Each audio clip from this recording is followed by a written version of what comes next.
2025 IPL royal Challengers Bengaluru గెలుస్తుందని చెప్పడం జరిగింది. జూన్ 3వ తారీఖున అది ప్రూవ్ అయ్యింది. ఈ వీడియో అనేది నేను యూట్యూబ్లో పోస్ట్ చేయడం జరిగింది. ఇది నిజమా కాదా అనుకుంటే కనుక కింద డిస్క్రిప్షన్లో ఆ వీడియో లింక్ ఇవ్వటం జరుగుతోంది. నిజమైతేనే నా ఛానల్ని సబ్స్క్రైబ్ చేసుకోండి, అలాగే లైక్ చేయండి. జై శ్రీరామ్. 2022 నుంచి 2025 జూన్ వరకు మొత్తం 17 ప్రెడిక్షన్స్ అనేవి ప్రూవెన్ అయ్యాయి. ఆ 17 ప్రెడిక్షన్స్ అనేవి కింద డిస్క్రిప్షన్లో లింక్స్ ఇవ్వడం జరుగుతోంది. మీనరాశికి అధిపతి గురువు మీనరాశిలో ఉత్తరాభద్ర 4 పాదాలు, పూర్వాభద్ర 4వ పాదం, అలాగే రేవతి 4 పాదాలు ఉంటాయి. ఈ నక్షత్రం వాళ్ళందరికీ నేను చెప్పే వార ఫలితాలు వర్తిస్తాయి. ఈ వారంలో శని గారు సప్తమ స్థానంలో చూస్తున్నారు.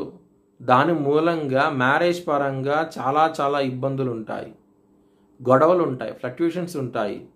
మీ జన్మ జాతకంలో కనుక దశలు అంతర్దశలు యోగించకుండా ఉంటే కనుక, మరియు సప్తమాధిపతి కూడా సరిగ్గా లేకపోతే కనుక భార్యాభర్తల మధ్య గొడవలు అనేది చాలా దూరం వెళ్ళే అవకాశం ఎక్కువగా ఉన్నది. కొంచెం జాగ్రత్తగా ఉండండి. హనుమాన్ చాలీసా పారాయణం చేయండి. ఇలాంటి ఇబ్బందులు తొలగి మంచి ఫలితాలంటూ ఉంటాయి. కెరియర్ పరంగా ప్రమోషన్స్ ఉంటాయి, మంచి లాభాలంటూ చూస్తారు. కెరియర్ పరంగా కష్టపెట్టి శనిగారు ఫలితాలంటూ ఇస్తారు. కెరియర్ పరంగా మాత్రం చాలా ఆనందంగా ఉంటారు.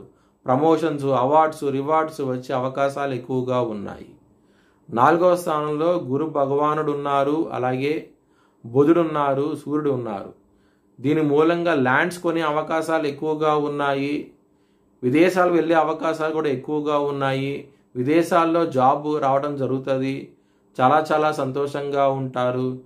మీ జన్మ జాతకాల్లో దశలు అంతర్దశలు ఎవరికైతే ఉపయోగిస్తోందో వారికి మాత్రమే విదేశాల్లో జాబ్ వచ్చే అవకాశం ఎక్కువగా ఉంటుంది. మీ జన్మ జాతకాలలో కనుక దశలు అంతర్దశలు యోగించకుండా ఉంటే కనుక ఇది వర్తించదు. కెరియర్ పరంగా మీరు దక్షిణామూర్తి సూత్రపాలనం చేయండి. చాలా మంచి ఫలితాలంటూ ఉంటాయి. లవర్స్కి మాత్రం ఈ వారం అనేది చాలా అనుకూలంగా ఉన్నది. లవ్ ప్రపోజ్ చేయండి, యాక్సెప్ట్ చేసే అవకాశాలు ఎక్కువగా ఉన్నాయి.